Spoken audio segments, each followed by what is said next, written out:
It's time again for the BumbleKast. I'm your host, Ian Flynn, the Bumble King, and joining me as always is my Bumble co-host, Kyle, JCRB Kraus. I'm scared and confused, Ian. You keep changing up the intro. How am I supposed to find comfort in things that never change if it keeps changing? What are you doing to me? Well, I mean, we've been doing this for years. I thought I'd add a little bit of spice, but Okay, fine. if you don't like it, I'll go back to normal next time. Oh, no, it's fine. You don't have to. I just was being silly. I was just being silly. On this show? Nah. Never. No. I am professional. I am totally professional. Mm-hmm. We both are. Always, all the time. Mm-hmm. That's how this show rolls. Mm-hmm. We certainly would not have any fun on a show called BumbleKast. No fun allowed. What we do have is lots of questions, and these come from our $5 patrons over at patreon.com/BumbleKast, ko-fi.com/BumbleKast, and our YouTube subscribers. Ooh. Yes. We have many of those. And more constantly. Yes. Please join us. Join us. You can join these fine people and more. Patreon.com/BumbleKast. Here's a question from Wolfsbane to get us started. Ian, you've mentioned multiple times throughout the BumbleKasts how Sega often gives you notes to write certain characters, objects, things, etc. in certain ways. Are these notes two-way streets in terms of communication, where you can question why they want it this way, and perhaps offer suggestions and or compromises? Or do you have to grit your teeth, do what you're told, and deal with any flack? Has there ever been a case where they gave you a note, you explain why you wrote something that way, and Sega agreed you were right? For cases like Shadow, one from the Zombot arc, and the Master Emerald one recently, where you appear to ask for clarification or more explanation and might not get one, do you ever point out previous official works and ask why it's different now, or is there more to it? In general, we don't have the luxury of time for back and forth. So 9 times out of 10, if something comes down from Sega, it's just you roll with it. In the past, like Archie days, there really wasn't any back and forth. If there was something like truly egregious, we would, ask about it. But I can't think of a time where we got it changed back or got a middle ground or something. There may have been, but it's been a long time. Nowadays, the IDW Sega relationship is different, and I feel like there is a better dialogue this time around. And I know for a fact there's some stuff that has been approved for IDW Sonic that would not have been approved back in the Archie days. So it's kind of hard to say, generally speaking, this is how it works, because it's ever changing. Right. Most of the time, though, if they have an understanding of something or a desire for the way things are to be represented, that's how it is. Yeah. There isn't really a lot of back and forth or, you said this time or that time, because that's usually answered with, well, that's how it is now. I'm hoping that in the coming years that there will be less of that things will be a little more solid, but it is what it is. It's a 30-year-old franchise that has global consideration. It's going to mutate over time. Except not sometimes, Can't mutate too much. Some mutation will happen. In terms of regulation. Sure, we'll go with that. I will say, though, that there have been a few notes that I've gotten that were more along the wavelength of, we think this would be neat. Do you agree? Which is very, very different than the Archie days. So overall, I think things are trending in a positive direction. It's interesting because a lot of people see Archie as more like a Wild West sort of deal. At least, I don't know, maybe before your time. Well, definitely before my time. Mm-hmm. I think my time was kind of a pendulum swing reaction to before my time. But then again, they were very, very different circumstances. Right. Like a licensed tie-in book like Sonic wasn't expected to last more than a year or two. Normally, yeah. And there are other factors and gossip that I can't get into, but I don't know, trying to apply a universal outlook on how Sega has handled the comic properties is impossible. And I can't really speak to other franchises because I haven't worked with them nearly as long, but I imagine that it's something similar. Right. I know one of the reasons that Knuckles got shadowed, or got the reason why Knuckles got saddled with so much of the baggage in the older Archie days is because it was all stuff that they weren't allowed to do with Sonic. So it was more like, okay, well, who can we do this with? It's like Knuckles. Sega has, they're much less restrictive about what to do with Knuckles, apparently. So that was where that was how we got what we got back in the day, which is kind of interesting.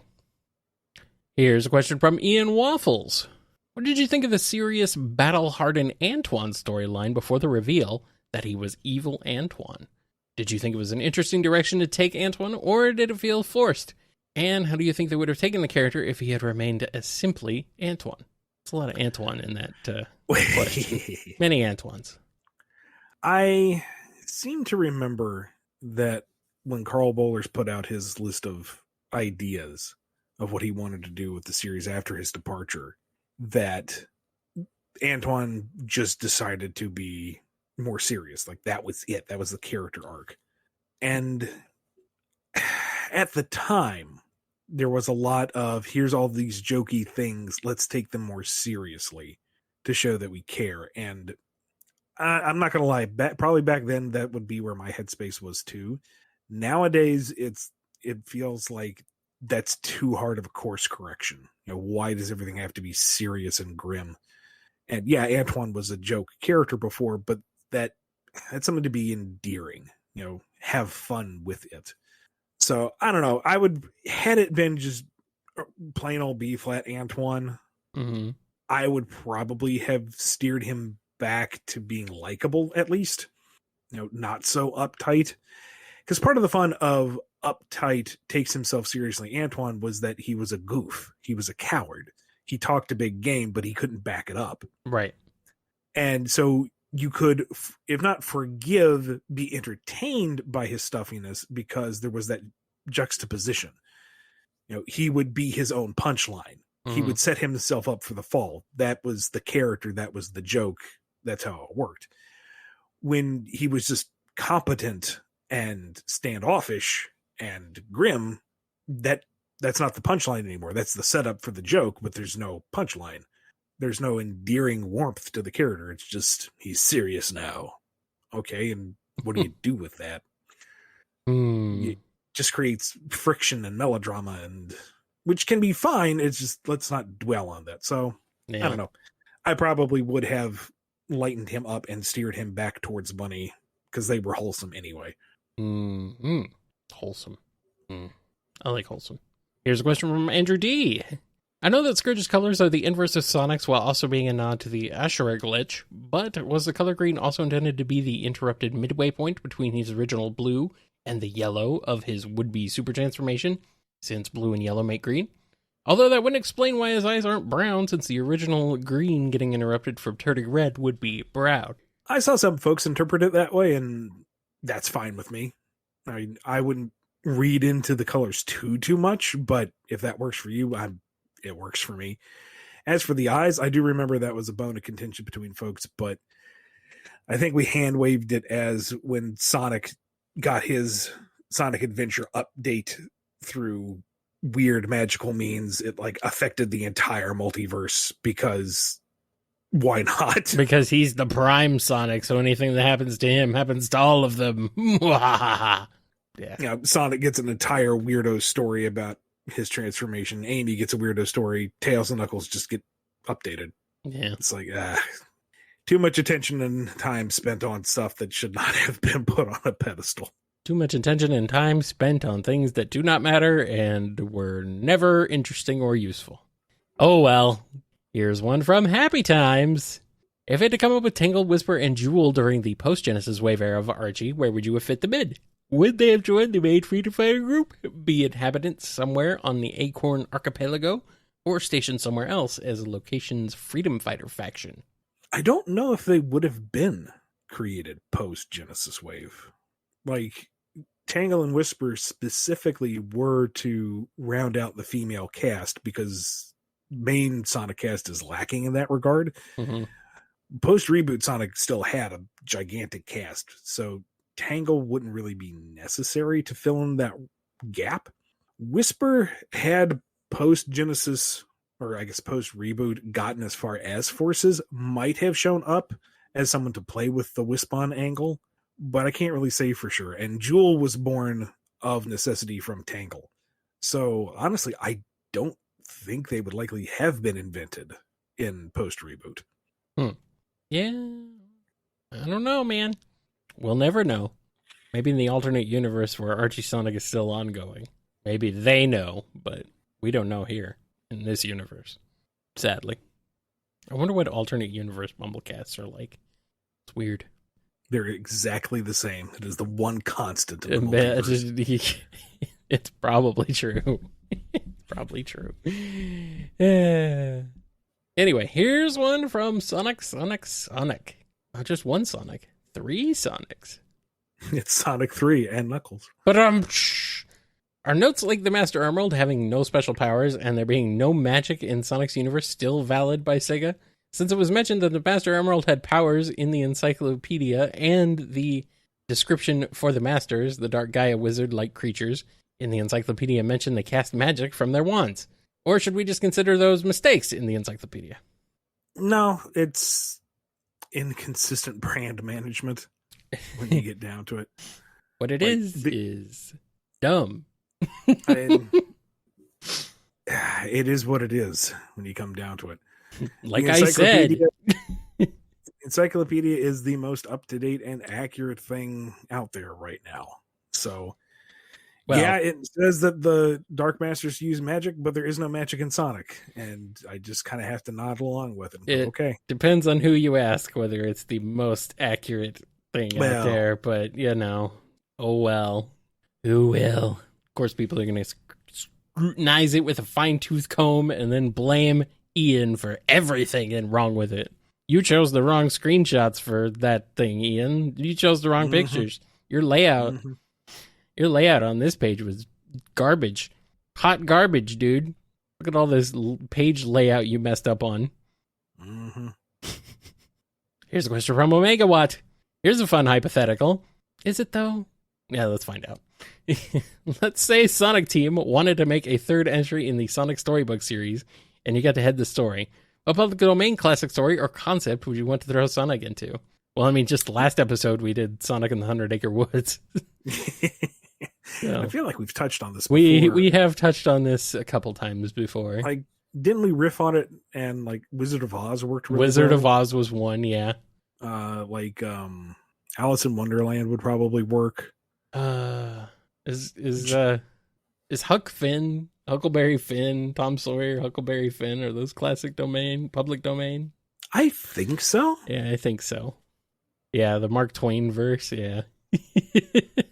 I don't know if they would translate that well, but I mean, sure. Early Sherlock Holmes, there you go. Yeah. Maybe. That might be funny.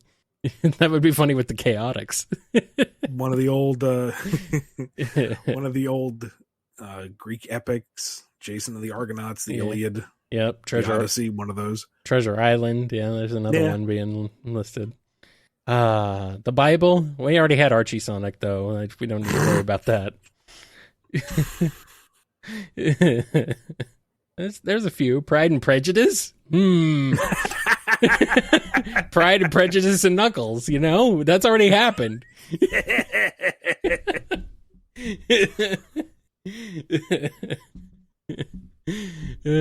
Robin Hood. Maybe. Oh yeah, there you go. That's a good one. Yeah, I like that one. A Tales of Two Cities.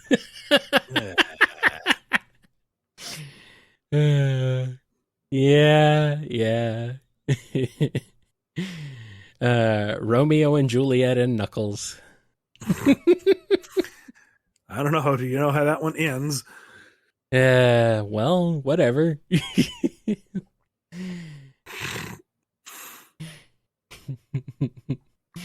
Oh, boy.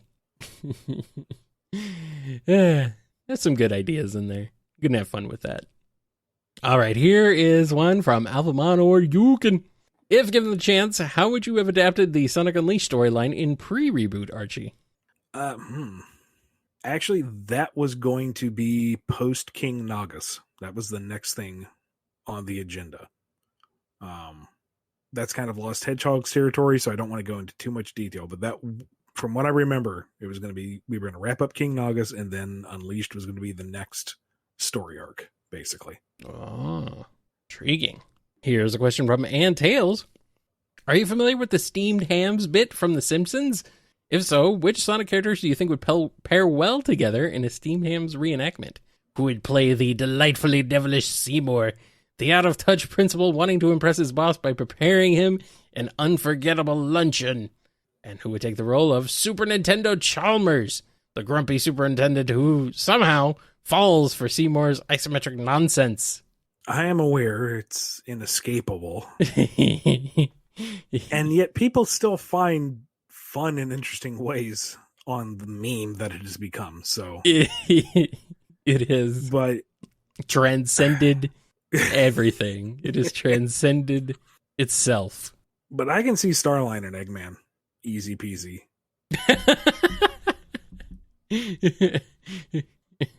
I mean, the delivery has to be the same. Yeah. That's part of the fun. But I can see Starline struggling to impress the boss. Uh-huh. And using the warp topaz to open a portal over to Medburger. I know I'm mixing continuities, but dang it, we're going to do it anyway. Oh, boy. Super Nintendo Chalmers. Here's a question from Death Hero 61. We never got to truly see Super Mega Man in action since Mega Man 7 wasn't adapted yet. But I assume it would operate the same way it does in the games, where you can fly around and shoot out rocket fists. And who would win, Super Mega Man or Guts Man, in a battle of strength? Yeah, if anything, I erred on the side of authenticity with the Mega Man book. I can hear some people just grinding their teeth in response to that. I tried my best to be faithful where I could be. Well, then the crossovers happened, but Yeah, but don't worry about those. Had Mega Man 7 styled Super Mega Man shown up, yeah, he would have the rockets and the other rockets. There would be rockets. Now you say who would win in a battle with Gutsman, and I say Gutsman couldn't beat regular Rock. You think he can beat Super Mega Man? Come now. But you say in a battle of strength, and here's the thing: just how strong is Super Mega Man supposed to be? He's got the rocket punch, but does that apply to his entire frame? Does he have, in general, increased strength, or is Gutsman still kind of like base level powerhouse, and Mega Man needs the copy ability to get on par with that? I don't know. It depends on how you want to slice it. I would think that Gutsman would be stronger, at least in base form. With the Super Mega Man versus Gutsman, strength-wise, might be on par. I don't know. Gutsman throws a punch, Mega Man shoots a punch, the fists hit. Yes. Does one break? Do they bounce off each other? How does it go?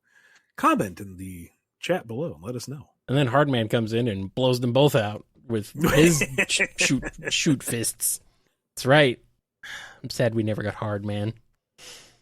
Well, maybe someday. Here's one from Dreamboatin'. I got one word for you two. Sonic Boom, Big the Cat. Discuss. First off, that's 5 words. No, it's one.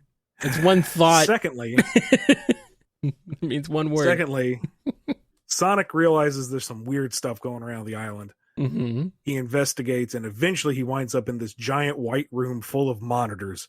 And Big is their architect of the Matrix style.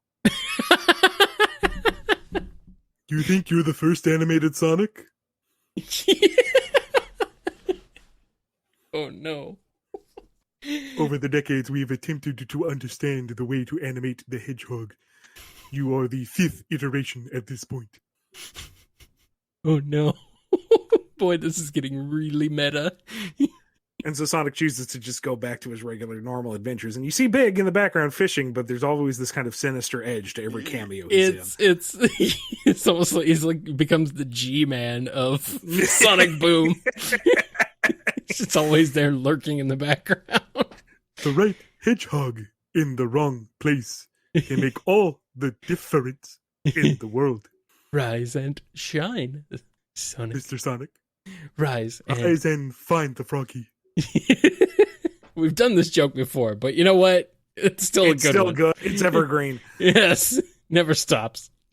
I just want Big sitting there in this big chair, with a little pin and spouting off all this incredibly dense dialogue. Yes. Completely played straight. Of course.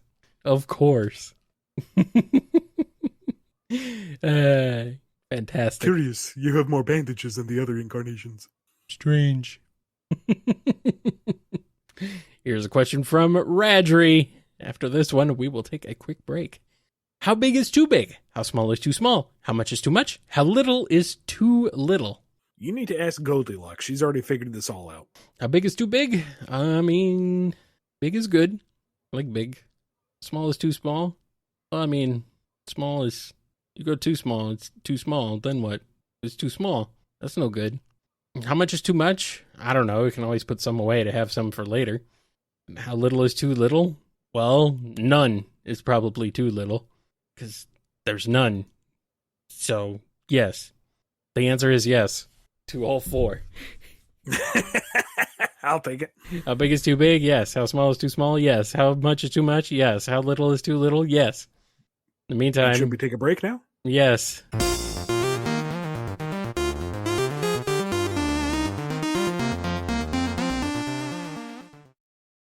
We have returned, and we've got it. One here from Scruffy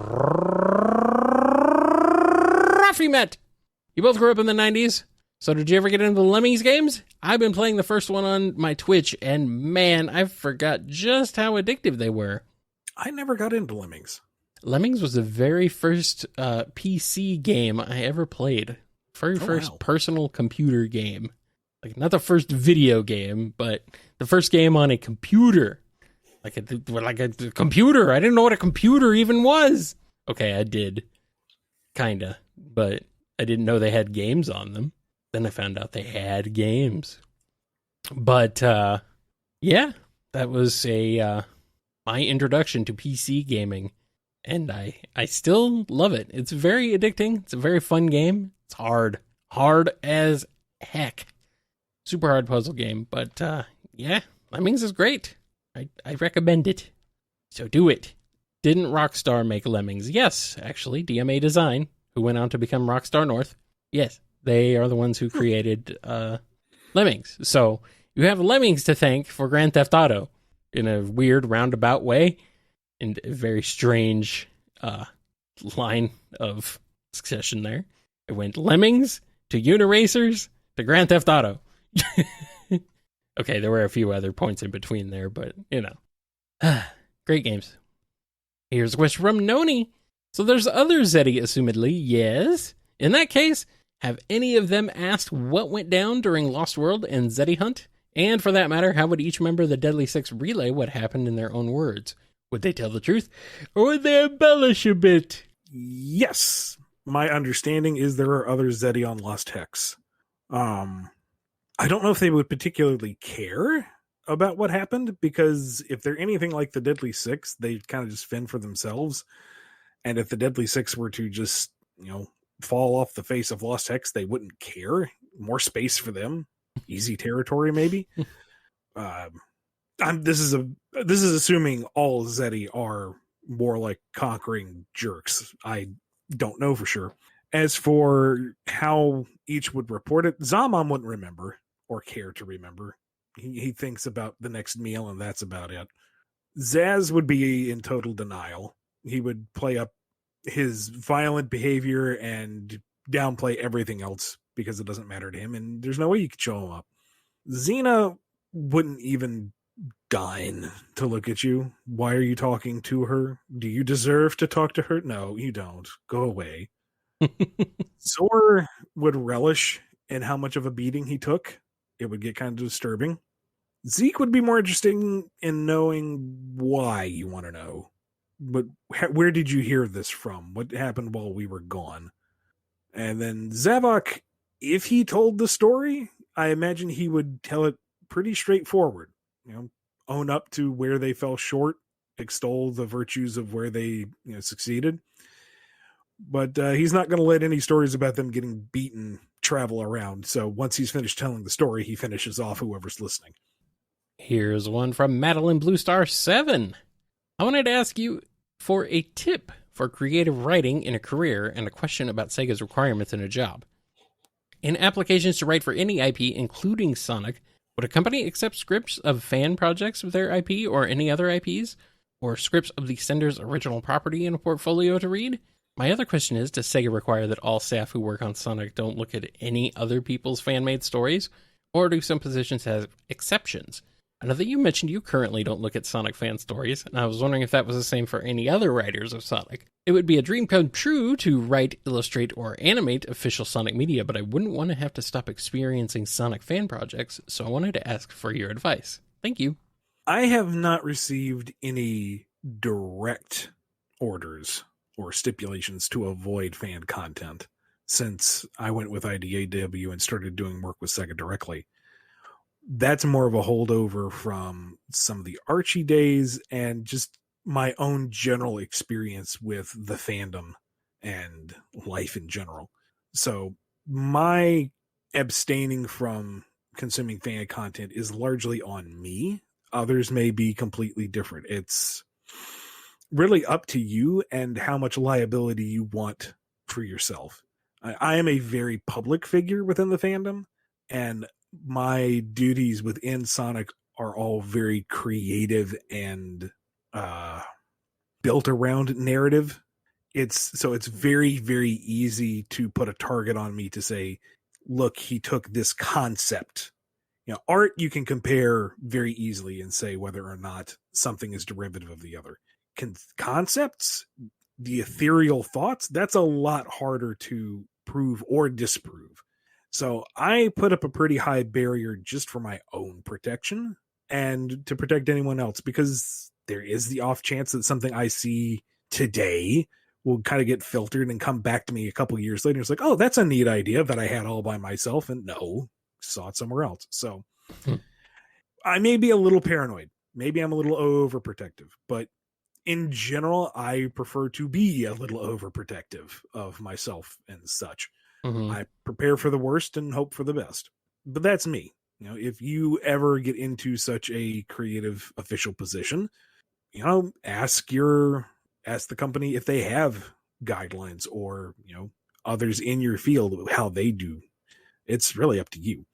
Right. As for breaking in, I can't help you there, because all of my work with Sega has been from previous work experience. I did not submit to Sega for Frontiers. They picked me up because of my longevity with other Sonic properties. I did not submit to Sonic Boom. I got picked up because the showrunner saw my work on the comics. And the comics, that got in with unsolicited application, and that's a 1,000,000 to 1 shot that a lot of companies are shying away from because of legal issues. So if you want to get into a franchise that you enjoy at a professional level, my suggestion would be to produce fan art and put it out there.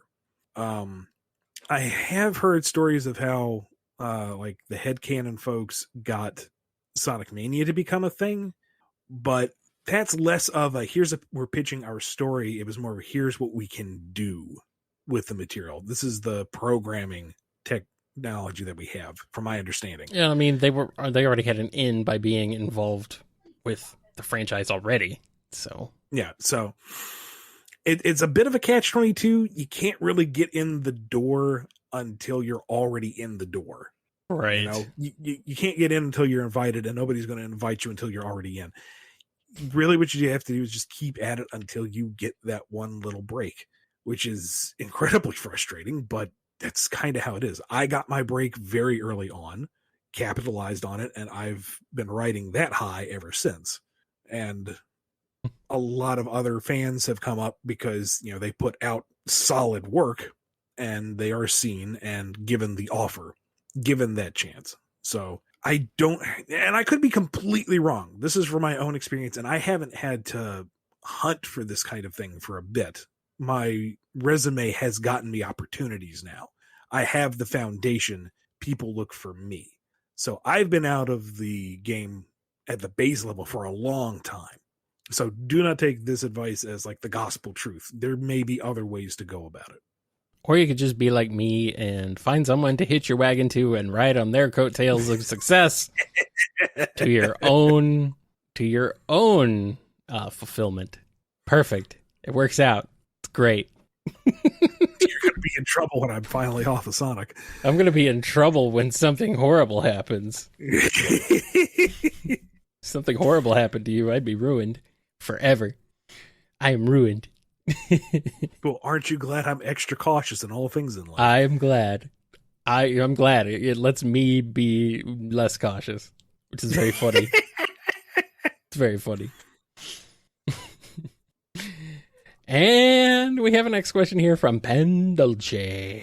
In the past, you mentioned that Starline's strong drink of choice would be whiskey, which brings me to ask, what's his alcohol endurance? Is he a light drinker? How would he act if he ever got drunk? Oh, he can't handle a daiquiri. He just likes to have the whiskey for the appearance. It's not actually whiskey. It's just apple juice. Like he wants the, crystal tumbler. He wants that single glass with that single ice cube so it can, clink in his hand as he mulls over things darkly in the dimly lit study. He doesn't actually drink it. Yeah, he just swirls it around. Or if he does drink it, he's out like a light immediately. Oh, yeah, of course. Knocks it back. Oh, that was a mistake. Thud. He's just gone. Like, he doesn't even have a chance to be a funny drunk or a mean drunk or a sad drunk. He's just out. He's just Doc Brown. Yeah. He just Doc Browns it. Yes. I can imagine Serge uses this to her advantage. Hey, Doc, I heard you had a sniffle. Have some cough syrup. Oh, thank you. Thud. He's just gone. Yep. Yes. The troubles of having children. You were not ready for fatherhood, Dr. Starline. You were not a good father. Here's a question from Alex GS. Could Silver have part of Solaris' spirit, and that's why he's immune to being erased by any timeline changes? I don't mean to pry too much with questions like this, but it's been fun theorizing with all of our existing pieces. I would like to see your reasoning for that one, because I don't believe there is any connection between Silver and Solaris. Like, he interacted with Mephiles, sure, but Blaze absorbed the Iblis of the future. Silver never actually completely interacted with Solaris. Even when he went back in time to the Duke's experiment, things had already exploded. He wasn't there exposed to any of Solaris's power. So I don't believe so. But it's been a while since I've had to delve into the rat's nest that is 06's story, so maybe there's a caveat or a detail that I missed. Ian, I'm a lifelong fan of Sonic, and most of what you just said completely went over my head and made absolutely zero sense. Well, that's the franchise for you. That's Sonic 06 for you. Just like whoosh. Never played it, so just like everything you said was like you could have been saying anything. I don't know what you were saying. What I don't know, man. You could have literally said anything, and I would never have noticed or known at all ever. Oh well. Well, there's your prompt for Kyle's question corner next week. Ian, with that question about Solaris, what were you talking about? What were you talking about? I don't even know.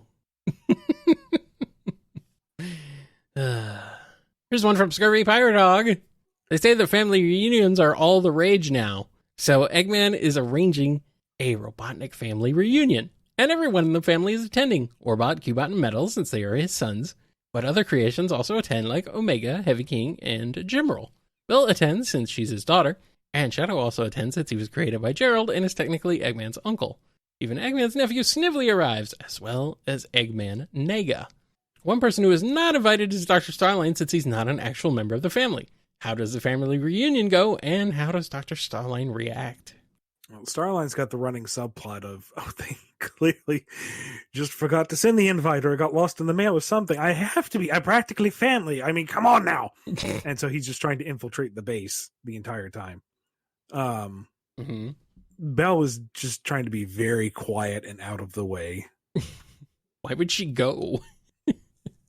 Glutton for punishment? Is she too nice? Is that what it is? Well, I mean, the fact that he, would do something familial related, maybe that's a sign that there is a bit of tinker in there. Oh no, this is all just a personal stunt. Okay, well, her ride's not going to be here for another hour. She might as well just have an hors d'oeuvre and kind of stay in the corner. Omega's trying to pick a fight with everybody there. Yeah. This is yet another Sonic Boom episode, by the way. Pretty much, yeah. So, I mean, where's Steve Eggman? I mean, he's got to be there. He would be. He's family. From another universe, but still, another dimension. And Snively's just looking at him going, oh, so you get hair. And Steve's like, nah, man, your 6 hairs are immaculately groomed. I can tell you care. Jimral is acting as chaperone / bodyguard for Belle. Yeah. Heavy King hates everybody there. Metal Sonic hates everybody there. Omega hates everybody. Hates everybody there. Yeah. Omega hates everybody there. Yeah. Orbot and Cubot are doing their best to actually serve up hors d'oeuvres. It's a family reunion, but they still have to work. Well, yeah, you need somebody to do the work. I mean, and who better than family? And good old Grandpa Nega is over there just trying to figure out, well, where's my progenitor? There's only dudes and one marionette. Where do I come from? Nobody knows. It's the whole reason I attended. I want to know where I actually came from. And Starline's peering in the window. Do you know where you came from yet? Hello? And nobody cares.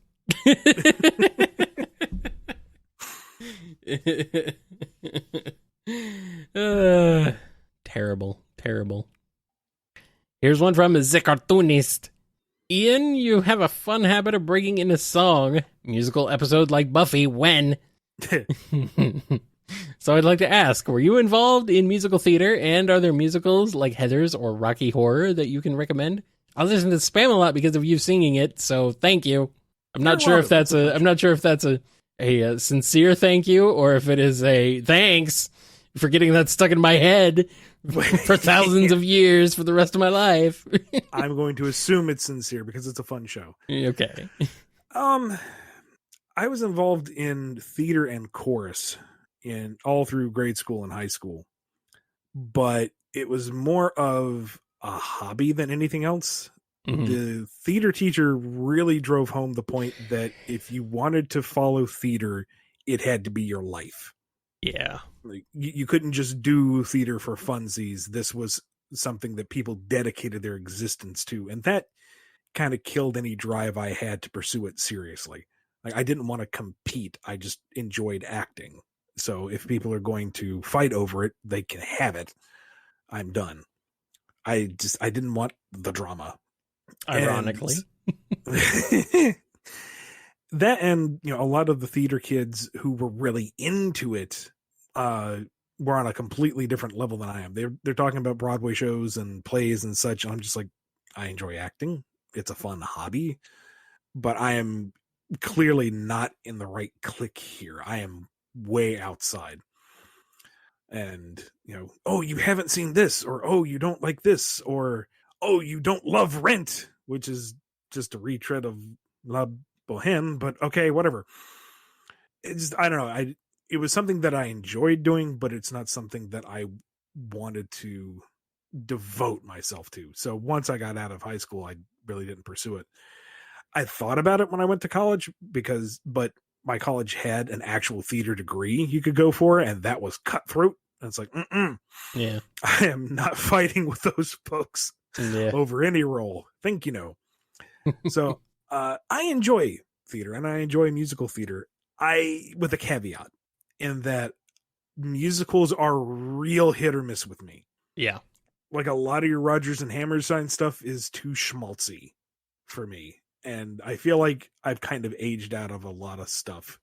And I hate that because musicals are fun. I mean, the technical prowess that you need for it, the showmanship, everything to come together just to make a show is a lot. And then to add music on top of that. I have great respect for musicals, even if they aren't necessarily all my cup of tea. I have a soft spot for Fiddler on the Roof because that was like the first one I saw that I can remember. And my dad had a bit of a thing where he was kind of the Trevian within the Charlotte circuit. Like if you saw Fiddler on the Roof within a certain span of time in North Carolina, you probably saw him playing Trevian. Let's see what else. I did bring up Rent, which, you know, say what you will about the show. The songs are fun. Avenue Q is fun. I like the way someone else put it. It's Sesame Street for adults. Yeah. Avenue Q is fun. Oh, what else? There's going to be a lot of stuff that I'm going to think of later and go, oh yeah, this one. But, oh yeah, Hamilton. How could I forget freaking Hamilton? Yeah. It's maybe a little overexposed, but yeah, absolutely. But it is itself good, and I'm pretty sure we brought it up last time we were talking musicals. Chicago is a great show. Just really catchy songs about murder and seduction and all sorts of human travesties. So that's the best thing. That's the best thing to write songs about. He had it coming. Yep. He had it coming. Oh yeah. He only had himself to blame. That's just fun. Yes. And one of the best renditions of Mr. Cellophane. Good Lord. Anyway. As for a musical version of the show, that would take a lot of prep, and I don't know if I have the confidence for that. Of this show would be impossible. You don't want to hear me do that. You don't want to hear that. I need a stand-in singer. You'd have to cast someone else to be my singing voice. It wouldn't be me. You don't want that. So you'll just have to wait for / endure my occasional lapses into song. Yes. That's fine. That's fine. I mean, aside from like the Disney Renaissance, obviously. Yeah. Another surprisingly fun musical is the South Park movie. Oh, yeah. Yeah. It is a musical. It is a musical. It has musical numbers that move the plot forward. Yes, indeed. And those songs are fun. And it's also kind of funny looking back at it going, oh man, it was so scandalous and inappropriate then, and now it's like you hardly blink an eye. It's like, wait, this was up for debate. Well, South Park was like scary back then. Yeah. Now nobody cares. The things that have done since. Yeah, pretty much. Very different. Yeah, that was just the prototype for Book of Mormon, probably. Yeah, which is also a fun show. Thank you for reminding me of that. Mm-hmm.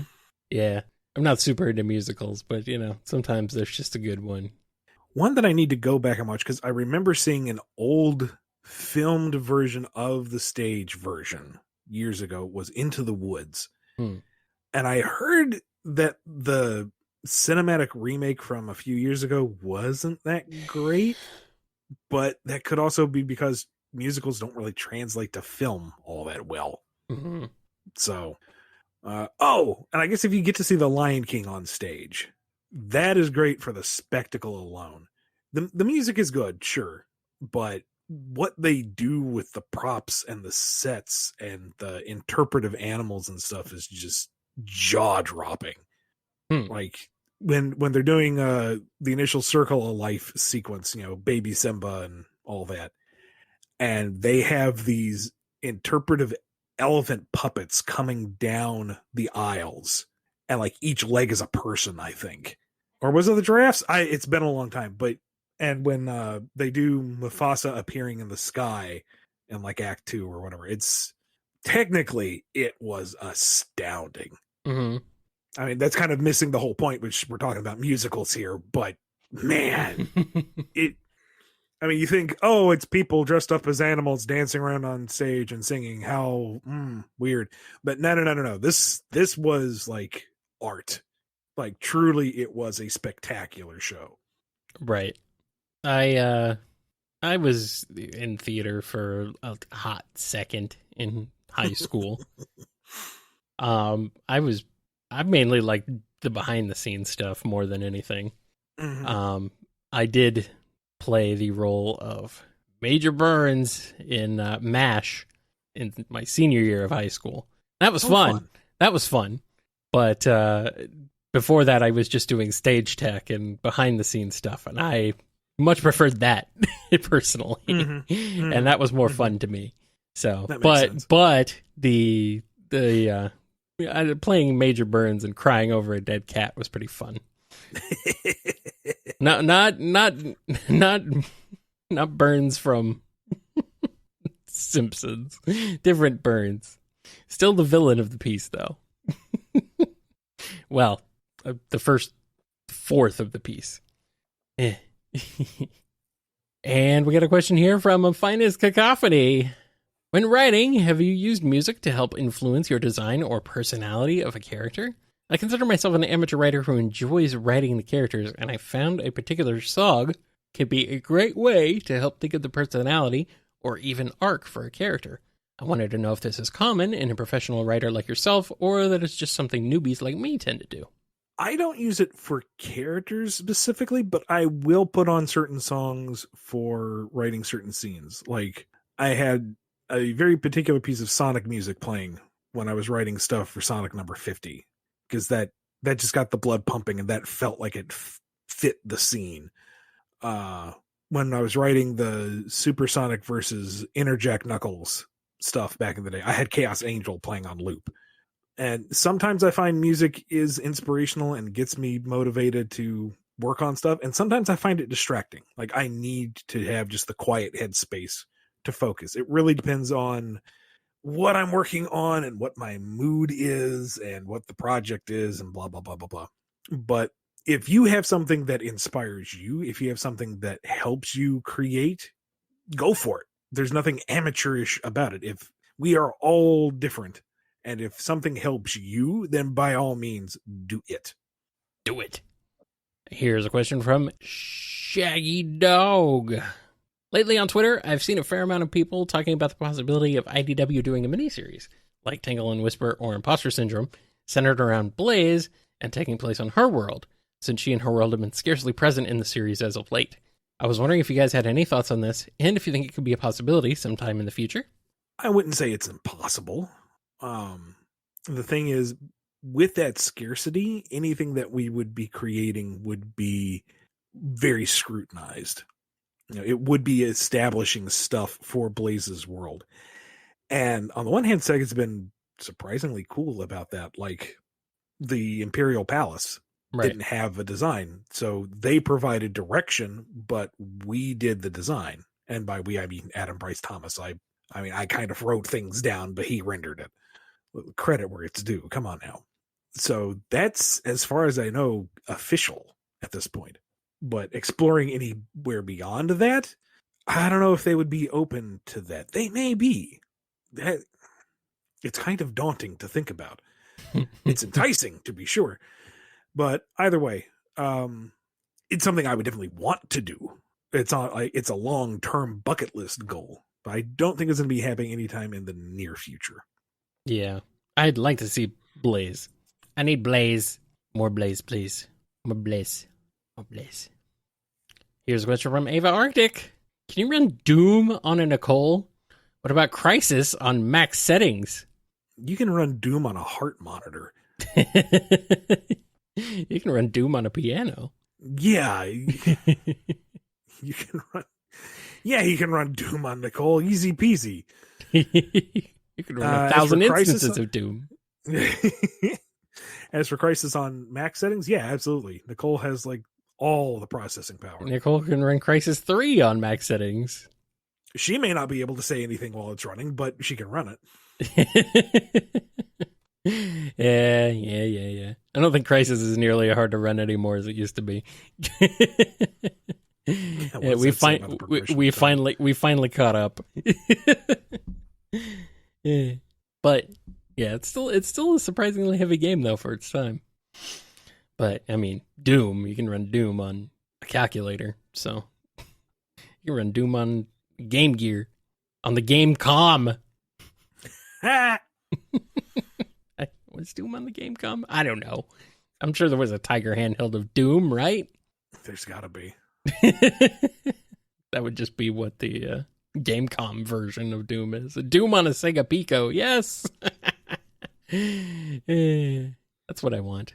That's what the kids like, right? They like Doom. Kids like Doom. They should. Here's a question from Dove. How much hedge would a hedgehog hog if a hedgehog could hog hedge? How do you even answer that? Do you? I'll go with your previous answer to that previous question. Yes. 42. There you go. Or just use words. Give them a sage nod. Yes, that's what you do. Indeed. You know who the best people are? Yes, I All do. the wonderful people who support the show. Yes, they are wonderful.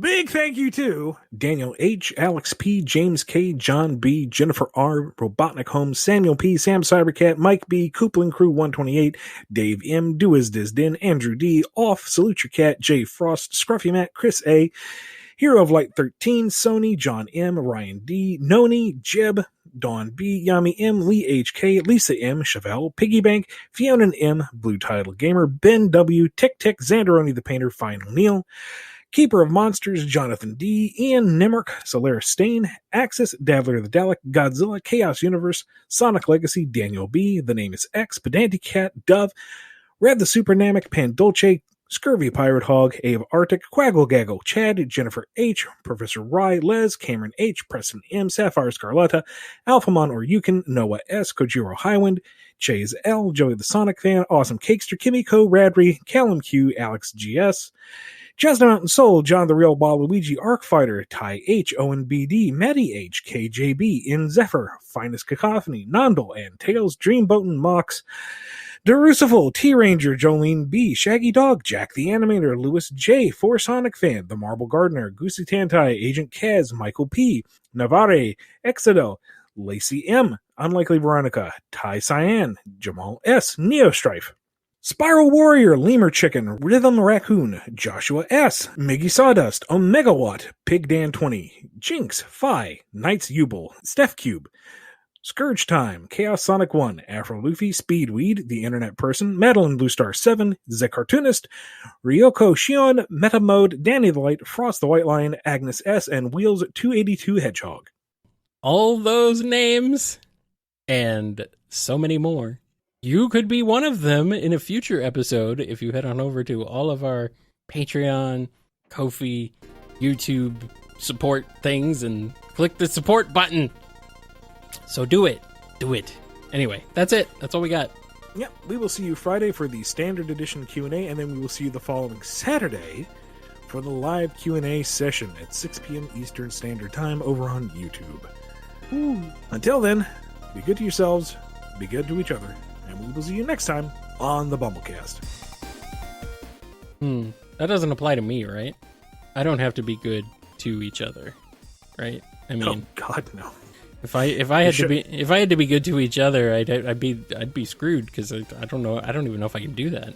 Like, no. We have our own personal standards for the show. I'm just wishing better. Oh, right. Yes, yeah. Do as they say, not as we do, right? You've been listening to the BumbleKast, a co-production of Bumble King Comics and the KNGI Network.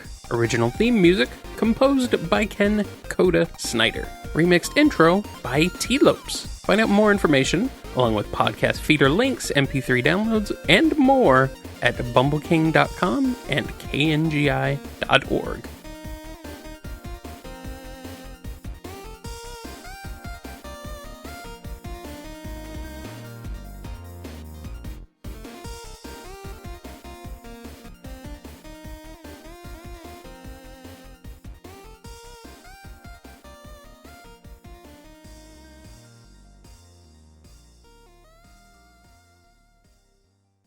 Ian, why didn't we record it once and only record it again when you get new supporters? Well, here's the thing.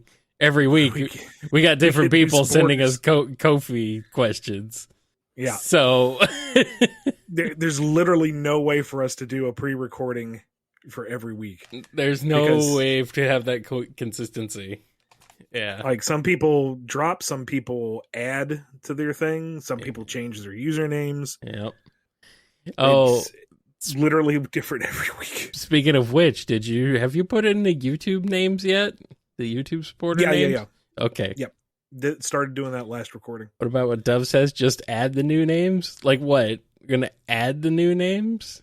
Well, then I'd have to cross-reference the old list with the new list. Just record the new names. But then there's the old names, and yeah, we'd have to figure it. It's easier just to say it all again. Yeah, it's literally easier to just redo the list every time than it is to cross-reference and update. Yeah. Dove says, say each name. Make Kyle edit them individually. Dove? No. Yeah, there we go. I'll just say every possible phoneme. Feed it into an AI. And then I have to put them all together.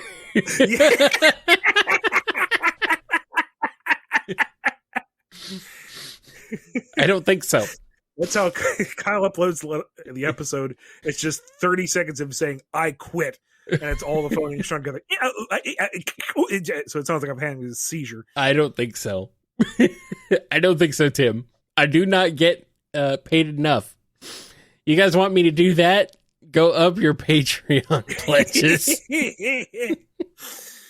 $500 a month. Kyle thinks about maybe doing that. $750 a month. Kyle seriously actually thinks about it, not just pretends. $2,000 a month. Kyle will look into possibility of maybe doing it one day before the heat death of the universe. I mean, if you do that, to be fair, I could make you say anything I want. So that might be worth books, Dove? That might be worth it. Who's got phone books? Dove asked how much for me to read. From a phone book. Yes. I mean, down. Do they even print those anymore? I don't know about you. I don't know about up there in Canada, but yeah, they're still down here, I think. All right. I mean, I moved in and got phone books. That was granted back in 2014, but still. I think I think we got offered them and I ordered them, to be fair. So. Well, if it wouldn't be obscene to ship it up here, I'd say, sure, send us $100 and I'll read the phone book for 30 minutes. That seems like a worthwhile expenditure of time. Yes, it'd be happy for everybody. Good for everyone. I mean, I ain't proud. I'll do stupid shit for money. Yeah. Yeah. All right. Seriously, though, we have 3 beefy episodes to do. Yep. Let's see here. So let's do them, maybe? Yes. Okay, hold on a second. Okay.